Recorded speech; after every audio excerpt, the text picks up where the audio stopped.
All good? Okay. Okay, wonderful. Good. Awesome. Madam Vice President, pleasure to meet you. Thanks for your time today. Our audience appreciates your time as well. Of course. As you know, we're sitting here in a state and arguably in front of an audience that 54 days from now could decide the outcome of this presidential election. You hear it more than I do. People want to know more about you and about your specific plans. At the debate the other night, you talked about creating an opportunity economy. I wonder if we can drill down on that a little bit. When we talk about bringing down prices and making life more affordable for people, what are one or two specific things you have in mind for that? Well, I'll start with this. I grew up a middle-class kid. My mother raised my sister and me. She worked very hard. She was able to finally save up enough money to buy our first house when I was a teenager. I grew up in a community of hardworking people, you know, construction workers and nurses and teachers. And I try to explain to some people who may not have had the same experience, you know, but a lot of people will relate to this. You know, I grew up in a neighborhood of folks who were very proud of their lawn, you know, and I was raised to believe and to know that all people deserve dignity. And that we as Americans have a beautiful character. You know, we have ambitions and aspirations and dreams, but not everyone necessarily has access to the resources that can help them fuel those dreams and ambitions. So when I talk about building an opportunity economy, it is very much with the mind of investing in the ambitions and aspirations and the incredible work ethic of the American people, and creating opportunity for people, for example, to start a small business. My mother, you know, worked long hours, and our neighbor helped raise us. We used to call her, I still call her, our second mother. She was a small business owner. I love our small business owners. I learned who they are from my childhood, and she was a community leader. She hired locally. She mentored. Our small businesses are so much a part of the fabric of our communities, not to mention, really, I think, the backbone of America's economy.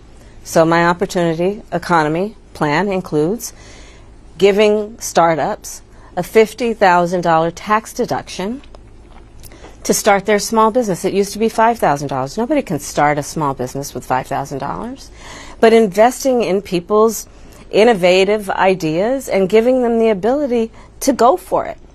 Opportunity economy means, look, we don't have enough housing in America. We have a housing supply shortage.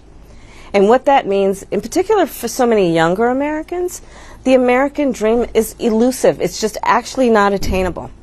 So part of my plan is to work with the private sector and housing developers to give them a tax credit, to be able to partner with us as the government, to build, and my goal is 3 million new homes by the end of my first term. In addition, to help people who just want to get their foot in the door, literally, and so giving first-time home buyers a $25,000 down payment assistance to be able to just get in the door, and then they will do the work that they need to do to save and to pay that mortgage and to build wealth for themselves and their family.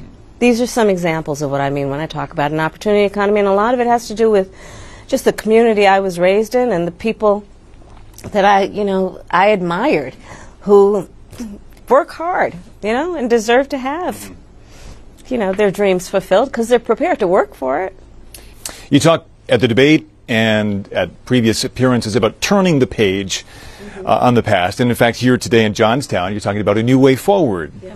I think some people have a question, given maybe your current role as Vice President of the United States, how different you are from Joe Biden. And so I wonder if there are one or two spots, policy areas or approaches where you would say, I'm a different person. Well, I'm obviously not Joe Biden. And, you know, I offer a new generation of leadership. And so, for example, thinking about developing and creating an opportunity economy where it's about investing in areas that really need a lot of work, and maybe focusing on, again, the aspirations and the dreams, but also just recognizing that at this moment in time, some of the stuff we could take for granted years ago, we can't take for granted anymore. For example, another plan that I have that is a new approach is to expand the child tax credit to $6,000 for young families for the first year of their child's life, because that is obviously a very critical stage of development of a child. And a lot of young parents need the help to buy a car seat or a crib or clothes for their kids. And so my approach is about new ideas, new policies that are directed at the current moment.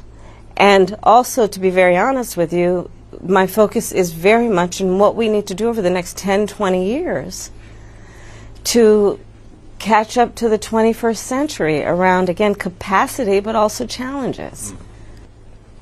Crime and public safety are two major issues right at the forefront of voters' minds, in Philadelphia as well, where crime is a significant issue.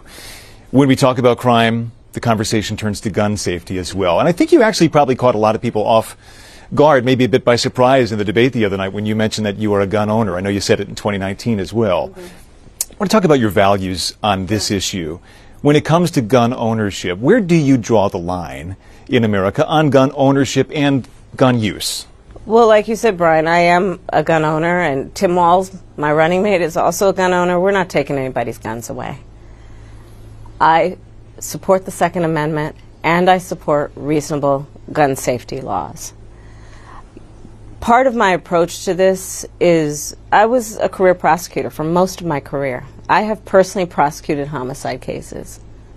I have personally looked at autopsies. I have personally seen what assault weapons do to the human body. And so I feel very strongly that it is consistent with the Second Amendment and your right to own a gun to also say we need an assault weapons ban. They're literally tools of war.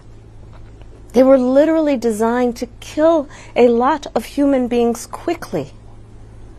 I say we need universal background checks. The majority of NRA members support that. Why? Because it's just reasonable. You just might want to know before someone can buy a lethal weapon if they've been found by a court to be a danger to themselves or others. You just might want to know. Two final questions, if I might. Sure. On the appeal of the man you were running against, as you drove here today, you likely saw a lot of Trump signs. He has an historic appeal in this country. And as you are someone running against him and trying to understand that, I wonder how you distill it. What do you understand his appeal to be? And how do you speak to his voters, or maybe people who just share his values but are open to something else? I, based on experience and a lived experience, no. In my heart, I know, in my soul, I know that the vast majority of us as Americans have so much more in common than what separates us. And I also believe that I am accurate in knowing that most Americans want a leader who brings us together as Americans and not someone who professes to be a leader who is trying to have us point our fingers at each other. I think people are exhausted with that approach, to be honest with you. I think people want a leader who has common sense and tries to find common ground.